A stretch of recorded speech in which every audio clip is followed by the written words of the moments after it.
దేవుని పరిశుద్ధ నామమునకు మహిమ కలుగునగాక. ఆశీర్వదించబడిన ఈ పునరుత్థాన దినమందు మన రక్షకుడును విమోచకుడునైన యేసుక్రీస్తు వారి నామములో మరొక పర్యాయము కూడా శుభములను తెలియపరుస్తూ ఉన్నాను. ప్రభునందు ప్రియ దేవుని బిడలారా, ఈ పునరుత్థాన దినమందు లోకములో జరుగుతున్న సకల పరిశుద్ధుల ఆరాధనలన్నీ ప్రభువు భారవహిస్తూ సంఘమునకు ఏది అవసరమో ఆయన తన వాక్కులను బయలుపరుస్తూ ప్రతి ఒక్కరిని జీవింపజేస్తూ ఏ విధము చేతనైనను మనము ఆయన రాజ్యములో కనబడుట కొరకు మరి ప్రతి ఒక్కరిలో కూడా దేవుడు తన వాక్కులను అనుగ్రహించి మన ప్రాణము, ఆత్మ, శరీరము సంపూర్ణముగా పరిశుద్ధపరచబడుతూ నిత్య రాజ్యములో మన ప్రభువుతో పాటు యుగయుగములు బ్రతకడానికి మరి ఆయనతో పాటు నివసించుటకు మరి ప్రతి పునరుద్ధాన దినమందు దేవుడు తన దాసులతో అనేక ఆత్మీయ విషయములను బయలుపరుస్తూ సంఘమునకు ఏది అవసరమో అది మాత్రము దేవుడు బయలుపరుస్తూ సంరక్షించి పోషిస్తున్న దేవునికి మనము కృతజ్ఞతాస్తుతులు చెల్లించువారమై ఉండాలి. అప్రియ దేవుని జనులారా, ఈ పునరుత్థాన దినములో మన ధ్యానార్థము కొరకు దేవుని మార్గములను గురించి కొన్ని ఆత్మీయ విషయములను మనం నేర్చుకుంటూ ఉన్నాము. ఆధ్యాత్మికముగా మన జీవితాలలో మరి దేవుని వాక్యానుసారముగా మనం నడుచుకుంటూ ఉన్నప్పుడు మనలో ఒక మార్పు అనేది కలుగుతూ ఉన్నది. దేవుని మార్గములు అనగా ఒకటి ఉన్నతమైనవి. ఉన్నతమైన దేవుని మార్గములలో మనము నడిపించబడుతూ ఉన్నాం. లోకములో ఉన్న మార్గములన్నిటికంటే దేవుని మార్గములనేవి ఉన్నతమైనవిగా కనబడుచు ఉన్నవి. ఎందుకంటే మన దేవుడు సర్వశక్తిమంతుడు, సర్వ సృష్టికి కారకుడుగా ఉన్న దేవుని మార్గములు ఉన్నతమైనవిగా మరి గడిచిన దినములలో వాటిని గురించి వాక్యానుసారముగా మనము గమనించాం. దేవుని మార్గములలో మనం నడుచుచూ ఉన్నప్పుడు, ఆయన త్రోవలలో మనము వెంబడిస్తూ ఉన్నప్పుడు నిశ్చయముగా మనము ఆశీర్వదింపబడుతున్నాము. మన కుటుంబాలు ఆశీర్వదింపబడుతూ ఉన్నాయి. ఎందుకంటే ఉన్నతమైన మార్గములలో మనము వెంబడించుచూ ఉన్నప్పుడు మరి పరలోక సంబంధమైన ఆశీర్వాదములనేవి మనము పొందుకోగలుగుతూ ఉన్నాం. రెండవదిగా దేవుని మార్గములు అనునవి మానవుని యొక్క తలంపులకు మించినవిగా కనబడుచు ఉన్నవి. మన ఊహలకు, మన తలంపులకు, మన ఆలోచనల కంటే దేవుని మార్గములనేవి ఉన్నతమైనవిగా మరి మానవుని యొక్క తలంపులకు మించినవిగా కనబడుచు ఉన్నవి. మరి సర్వోన్నతమైన దేవుని హృదయములలో మరి ఉన్న ఆలోచనలనేవి చాలా గొప్పవిగా కనబడుచు ఉన్నాయి. మనము సాధారణముగా తలంచే కొన్ని తలంపులు, మన ఊహ కూడా అందనటువంటి తలంపులు అనేవి దేవుని తలంపులుగా ఉన్నవి. కొన్ని సందర్భాల్లో మన జీవితంలో కొన్ని సంభవాలు జరుగుతూ ఉన్నప్పుడు అనుకోనని రీతిలో దేవుడు మన జీవితంలో అద్భుతము జరిగిస్తే మనము చెప్పుచున్న మాటలు దేవుడు గొప్పవాడు అని అంటాం. మన ఊహలకు మించినవి దేవుని మార్గములై ఉన్నవి. కనుకనే అడుగు వాటికంటేను ఊహించు వాటికంటేను అత్యధికముగా చేయగలిగిన దేవుడు అని చెప్పబడుతూ ఉన్నది. అప్రియ దేవుని జనమా, మనము మరి మన తలంపులకు మించిన మార్గములు దేవుని మార్గములై ఉన్నవి. కనుక ఈ సమయములో మరి దేవుని మార్గములు అనునవి శాశ్వతమైనవిగా కనబడుచు ఉన్నాయి. అవి ఏమాత్రము కూడా మరి నశింపబడనటువంటి మార్గములుగాను అది ఏమాత్రము కూడా చెదరగొట్టబడినటువంటి మార్గములుగాను, మరి దేవుని మార్గములనేవి శాశ్వతమైనటువంటి మార్గములుగా ఉన్నవి. ఏ మనుష్యుడు కూడా దానిని కదిలించలేడు. ఏ వ్యక్తి కూడా దానికి వ్యతిరేకముగా నిలబడలేని వాడుగా మనము దేవుని మార్గములు శాశ్వతమైనవిగా కనబడుచు ఉన్నాయి. నీ జీవితములో, నా జీవితములో దేవుని మార్గములనేవి శాశ్వతమైనవి. ఎందుకంటే తల్లి గర్భమందు రూపించక మునుపే దేవుడు మనలను ఎరిగి ఉన్నాడు కనుక ఆయన మార్గములన్నీ కూడా శాశ్వతములైనవి. ఆయన మార్గములు ఏమాత్రము కూడా మార్చడు. ఆయన తలంపులు ఏమాత్రము కూడా మార్చడు. కారణం ఏమిటంటే దేవుడు తాను నిర్ణయించిన ప్రకారముగానే మనుష్యుడు ఆయనను వెంబడించేవాడుగా ఉంటున్నాడు. కనుక నా ప్రియ దేవుని బిడలారా, దేవుని మార్గములు అనునవి శాశ్వతమైనవి. ఈ శాశ్వతమైన వాటిలలో 3 విషయములను మీ ముందు ఉంచుతాను. మరి మీ జీవితాలలో ఒకవేళ అవి కలిగి ఉన్నారా లేవా అనేది మనం గ్రహించాలి. మరి మనందరిలో కూడా దేవుని నీతి అనేది శాశ్వతమైనదిగా కనబడుచు ఉన్నది. 119వ కీర్తన 142వ వచనములో మనం గమనించేటప్పుడు 119వ కీర్తన 142వ వచనములో, నీ నీతి శాశ్వతమైనది, నీ ధర్మశాస్త్రము కేవలము సత్యము. మొదటిగా దేవుని యొక్క నీతి శాశ్వతమైనదిగా కనబడుచు ఉన్నది. మనుషుల యొక్క నీతి మురికి గుడ్డ లాంటిది అని చెప్పుచూ ఉన్నాడు. మనము తుడిచివేయబడిన ఒక మురికి గుడ్డ లాంటి వాళ్ళము. మన నీతి దేవుని ఎదుట ఉంచినప్పుడు అది మనలను దేవుని సన్నిధిలో ఆ నీతి అనేది మురికి గుడ్డలాగా కనబడుచు ఉన్నది. కానీ దేవుని యొక్క నీతి అనేది శాశ్వతమైనది. మరి దేవుని నీతిని మనము ధరించుకుంటూ దేవుని యొక్క నీతి మనలో జరిగిస్తూ మన అంతరంగపు జీవితాలలో మరి దేవుని నీతి చేత మనము నడుచుకుంటూ ఉన్నామా? లోకములో ఎంతోమంది నీతి తప్పిన వారుగా మారిపోతూ ఉంటారు. ఎక్కడో ఎందుకో మరి ఈ కడవరి దినములలో అనేకులు దేవుని నీతిని విడిచి దుర్నీతికి పాల్పడేవారుగా మనం చూస్తూ ఉన్నాం. నా ప్రియ దేవుని బిడలారా, దేవుని యొక్క నీతి అనేది శాశ్వతమైనది కనుక ఆ నీతిని మనము వెంబడించేవారముగాను. దేవుని బిడలకు ఉండవలసినటువంటి లక్షణములు మనము గమనించినట్లయితే, దేవుని నీతి ద్వారా తమ జీవితములనేవి కొనసాగిస్తూ ఉండాలి. యేసు ప్రభువారు కూడా ఆయన ఈ లోకములో ఉన్నప్పుడు చెప్పిన మాటలను నేను మీకు జ్ఞాపకం చేయాలని చెప్పి అనుకుంటూ ఉన్నాను. మరి తమ తండ్రి రాజ్యములో నీతిమంతులు సూర్యుని వలె ప్రకాశించుదురు అని చెప్పి వాక్యము మనకు బోధించబడుతూ ఉన్నది. అయితే ఈ నీతి అనేది మన జీవితములో సంపూర్ణముగా శాశ్వతమైనదిగా మార్చబడాలి.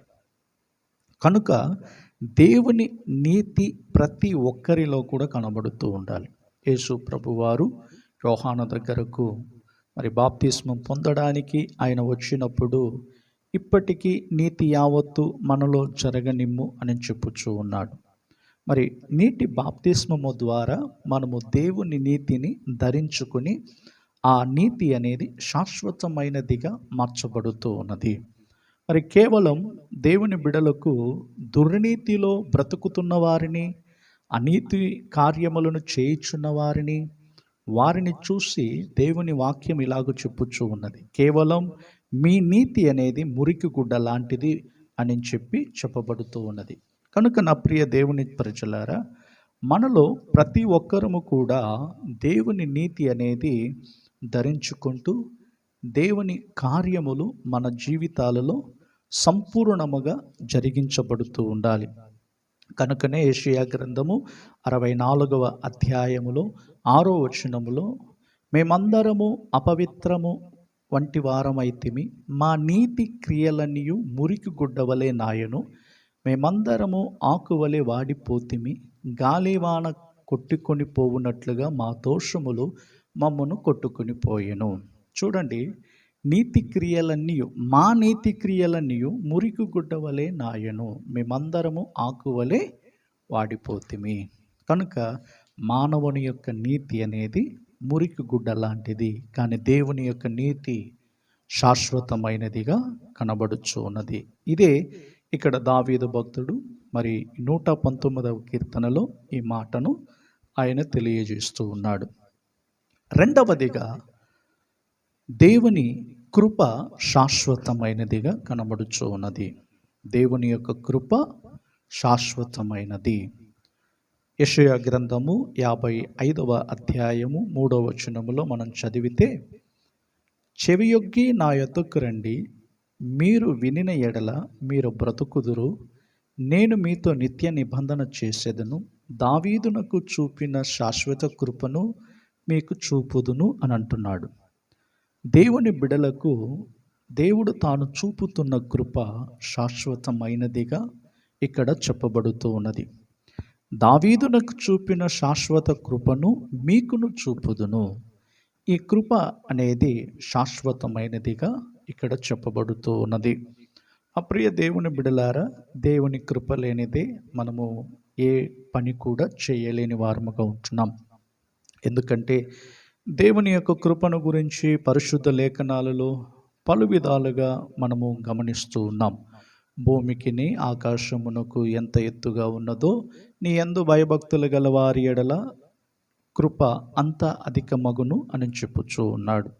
మరి ఈ శాశ్వతమైనటువంటి ఒక కృప అనేది దేవుని యందు భయభక్తులుగా మనము బ్రతుకుతూ ఉన్నప్పుడు ఈ కృపను పొందుకోగలుగుతూ ఉన్నాం.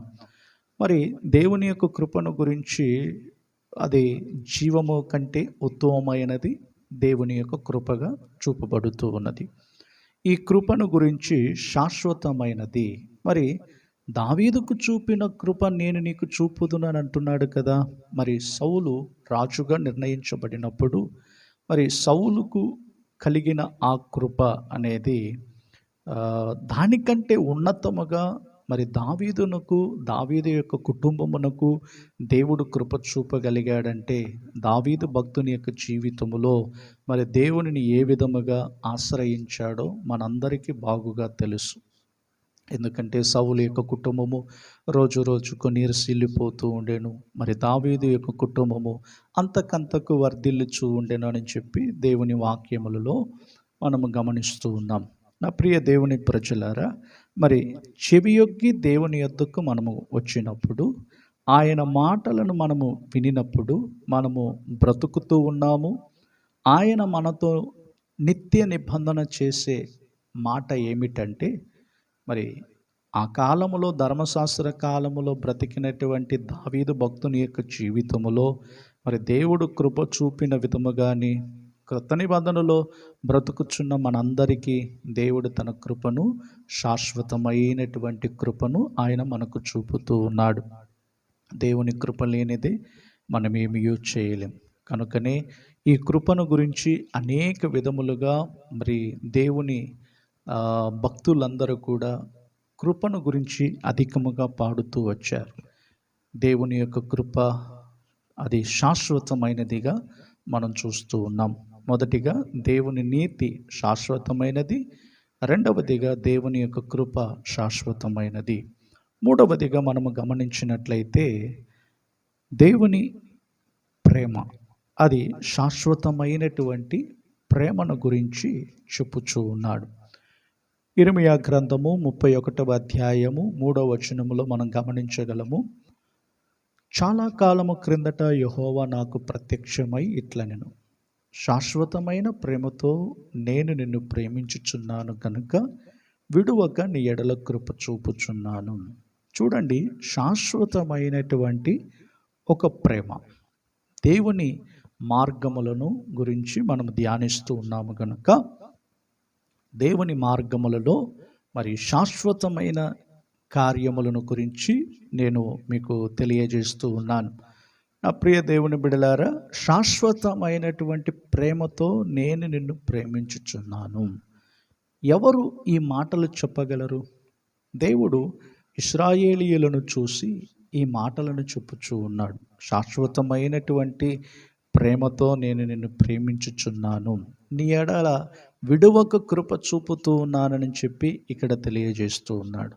మరి నా ప్రియ దేవుని బిడలారా, ఈ దినాలలో దేవుడు మనలను శాశ్వతమైనటువంటి ప్రేమతో మనలను ప్రేమిస్తూ ఉన్నాడు.